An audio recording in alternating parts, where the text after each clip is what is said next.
یقیناً اب جا کے مسلمان کو تھوڑا احساس ہوا ہوگا کہ اسلام کو اور حکومت کو الگ الگ کیوں کیا، یہ کب سے کیا۔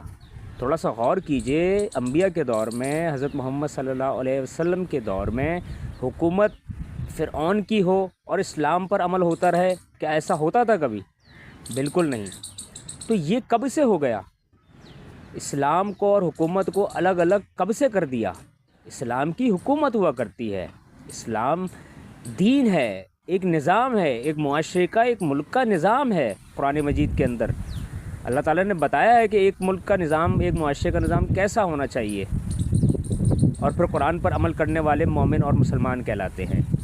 جب قرآن کی آیات پر عمل نہیں کر پا رہے ایک معاشرے کے اندر ہم لوگ، تو پھر یہ کون سے اسلام پر چل رہے ہیں؟ 75 سالوں سے اس ملک کے اندر کون سا نظام چل رہا تھا؟ اسلام کا تو نہیں چل رہا تھا۔ اگر اسلام کا نظام چل رہا ہوتا تو پھر مسلمانوں پر جو ظلم ہو رہا ہے اس کے لیے کوئی حکمت عملی انہوں نے بنا کر کیوں نہیں رکھی؟ اس کو کیوں نہیں روک پا رہے؟ اللہ کا قرآن موجود ہے، اسلامی ملک موجود ہے، طاقت موجود ہے، سب کچھ موجود ہے، اس پر عمل کیوں نہیں کر پا رہے؟ کفار کو کیوں نہیں روک پا رہے؟ ان کو سوچنا پڑتا ہے کفار سے بات کرنے کے لیے۔ کفار ان کو کھلی دھمکیاں دیتا ہے کہ ہم گریٹر اسرائیل بنائیں گے، ہم یہودیوں کو زندہ رکھیں گے، باقی سب کو مار دیں گے، لیکن یہ بولنے کی ہمت نہیں کر پاتے کہ ہم اس قرآن کے مطابق نظام قائم کریں گے، تمہارے ملک میں بھی کریں گے۔ یہ نہیں بول پاتے۔ کیوں نہیں بول پاتے؟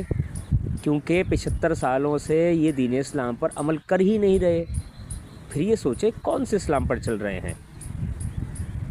فرقوں پر چل رہے ہیں، فرقے سکھائے جا رہے تھے اور ابھی بھی فرقے سکھائے جا رہے ہیں۔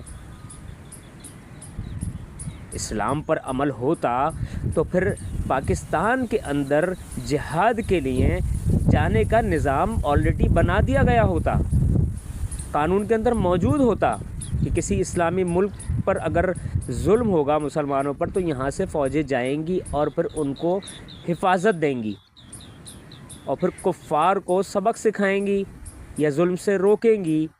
یہ سب نظام، یہ سب قانون کے اندر کیوں موجود نہیں ہے یہ چیزیں؟ اور جب اگر اسلام کی حکومت نہیں ہے تو پھر آپ ایک ملک کے اندر کون سے اسلام پر عمل کر رہے ہیں؟ آپ فرقوں پر عمل کر رہے ہیں، سب اپنے اپنے فرقے سکھا رہے ہیں۔ دین اسلام قرآن میں بند رکھا ہوا ہے۔ جب قرآن کی آیات پر عمل کرنے کا وقت آئے تو سوچنا پڑتا ہے کہ ان پر عمل کیسے ہوگا۔ تو پھر اتنے عرصے سے کیا کر رہے تھے؟ قرآن پر عمل نہیں ہو رہا تھا، اس کا مطلب ہے قرآن کے اصول و قواعد پر